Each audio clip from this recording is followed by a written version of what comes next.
ECET final phase counselling attend అయిన students కి ఒక మేజర్ అప్డేట్. మీ final phase seat allotment release అయిపోయింది. మీరు ఇక్కడ అఫీషియల్ వెబ్సైట్ లో క్రాస్ చెక్ చేయొచ్చు. AP ECET final phase seat allotment released. The last date for self reporting and reporting at college is 21st August. Okay, మీరు ఇక్కడ కూడా చూడొచ్చు, మీకు స్క్రోలింగ్ కూడా ఇచ్చేసారు. ఓకే, మీ final phase seat allotment release అయింది. యాజ్ ఆఫ్ నో సర్వర్ కొంచెం బిజీగా ఉంది, బట్ మీరు కొంచెం టైం వెయిట్ చేసినట్టయితే మీకు అలాట్మెంట్ ఆర్డర్స్ ఇవన్నీ కూడా డౌన్లోడ్ చేసుకోవచ్చు.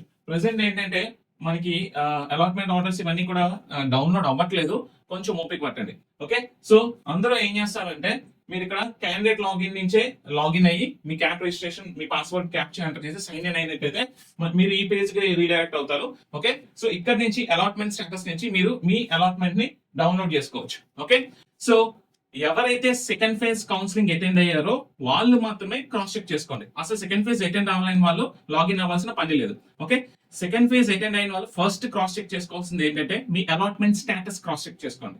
సెకండ్ ఫేజ్ లో కానీ సీట్ ఏమి అలాట్ అవ్వలేనట్టయితే మీకు ఫేజ్ 1 లో ఏ సీట్ అయితే అలాట్ అయిందో ఆ సీటే మీకు ఉంటుంది. ఓకే, సెకండ్ ఫేజ్ లో సీట్ అలాట్మెంట్ జరిగింది అనుకోండి, ఒక కొత్త కాలేజ్ మీకు అలాట్ అయింది అనుకోండి, ఆటోమేటిక్ గా మీకు ఫేజ్ 1 లో అలాట్ అయిన కాలేజ్ క్యాన్సిల్ అయిపోతుంది. ఓకే, సో సెకండ్ ఫేజ్ లో ఒక కొత్త కాలేజ్ అలాట్ అయిన వాళ్ళు ఏం చేయాలి అంటే మీకు ఈ సెకండ్ ఫేజ్ లో అలాట్ అయిన కాలేజ్ ఒక అలాట్మెంట్ ఆర్డర్ డౌన్లోడ్ చేసుకోవాలి. ఇంక ఈ కాలేజ్ మీరు నచ్చినా నచ్చకపోయినా, ఓకే, మీకు ఈ కాలేజ్ మాత్రమే ఉంది. ఫేజ్ 1 లో అలాట్ అయిన కాలేజ్ క్యాన్సిల్ అయిపోతుంది ఆటోమేటిక్ గా. సో మీరు ఏం చేయాలంటే ఈ కాలేజ్ మీకు నచ్చినా నచ్చకపోయినా మీకున్న ఆప్షన్ ఇది ఒకటే, ఈ కాలేజ్ లోనే ఇంకా జాయిన్ అవడమో జాయిన్ అవ్వకపోవడం అనే డెసిషన్ మీరు తీసుకోవాలి. బట్ మీరు అలాట్మెంట్ ఆర్డర్ అయితే డౌన్లోడ్ చేస్తారు, అండ్ ఎవరికైతే జాయిన్ అయ్యే ఉద్దేశం ఉంటుందో వాళ్ళు ఆన్లైన్ రిపోర్ట్ చేసేసి జాయినింగ్ రిపోర్ట్ డౌన్లోడ్ చేసుకోండి. ఓకే, సో ఆన్లైన్ రిపోర్ట్ ఇచ్చేసి జాయినింగ్ రిపోర్ట్ డౌన్లోడ్ చేసుకొని original documents, allotment order, joining report ఇవన్నీ పట్టుకొని కొత్తగా అలాట్ అయిన కాలేజ్ కి August 21st లోపు వెళ్ళి రిపోర్ట్ చేయాలి.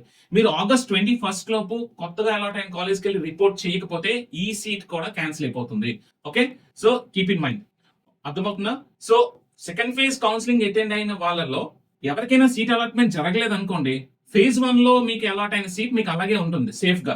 సో మీరు ఆ కాలేజ్ లో కంటిన్యూ అయిపోవచ్చు. But second phase counselling attend అయిన వాళ్ళలో ఎవరికైనా సీట్ అలాట్మెంట్ జరిగింది అనుకోండి, మీకు ఫేజ్ 1 లో అలాట్ అయిన కాలేజ్ ఆటోమేటిక్ గా క్యాన్సిల్ అయిపోతుంది.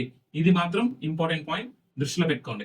సో మీరు వన్స్ సర్వర్ బిజీ పోయిన తర్వాత మీరు మీ అలాట్మెంట్ ఆర్డర్ అయితే డౌన్లోడ్ చేసి క్రాస్ చెక్ చేసుకోండి.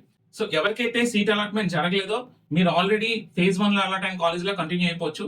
ఎవరికైతే సీట్ అలాట్మెంట్ జరిగిందో ఒక కొత్త కాలేజ్ లో సెకండ్ ఫేజ్ లో మీరు అలాట్ అయిన కొత్త కాలేజ్కి వెళ్ళి రిపోర్ట్ చేయాల్సి ఉంటుంది. ఓకే, సో మనం ఇంపార్టెంట్ డేట్స్ చూసినట్టయితే చూడండి, సీట్ అలాట్మెంట్ అనేది ఈ రోజు రిలీజ్ చేశారు. చెప్పిన విధంగానే సెల్ఫ్ జాయినింగ్ కి రేపటి నుంచి August 21st లోపు వెళ్ళి సెకండ్ ఫేజ్ లో అలాట్ అయిన కాలేజెస్కి వెళ్ళి రిపోర్ట్ చేయాలి. ఓకే, సో కాలేజ్కి వెళ్ళి రిపోర్ట్ చేసేటప్పుడు ఇంపార్టెంట్ డాక్యుమెంట్ లిస్ట్ ఏంటా అన్నది నేను ఆల్రెడీ వీడియో చేశాను. అవన్నీ ఒకసారి జాగ్రత్తగా చూడండి, డిస్క్రిప్షన్ లో కూడా నేను ప్రొవైడ్ చేస్తాను ఆ వీడియో లింక్స్. సో రిపోర్ట్ చేసిన వెంటనే క్లాసెస్ అటెండ్ అయిపోండి, ఎందుకంటే ఆల్రెడీ మీరు ఒక 2-3 వీక్స్ క్లాసెస్ అనేది మిస్ అవుతున్నారు. సో ఇంకా లేట్ చేయకుండా మీకు సెకండ్ ఫేజ్ లో అలాట్ అయిన కాలేజ్ నచ్చినట్టయితే ఇమీడియట్ గా రిపోర్ట్ చేసేసి ఇమీడియట్ గా క్లాస్ వర్క్ కి వెళ్ళిపోండి. ఓకే, సో సెకండ్ ఫేజ్ కి సంబంధించి మీకు ఎటువంటి డౌట్స్ ఉన్నా సరే మన కామెంట్ సెక్షన్ లో పోస్ట్ చేయండి, మీ డౌట్స్ కి నేను క్లారిటీ ఇస్తాను. ఓకే, సో ఫస్ట్ ఫేజ్ లో సీట్ అలాట్ అవ్వలేదు, సెకండ్ ఫేజ్ లో కూడా సీట్ అలాట్ అవ్వని స్టూడెంట్స్ ఏం చేయాలో నేను క్లియర్ కట్ గా నెక్స్ట్ వీడియోలో చెప్తాను. Stay tuned to ECET portal.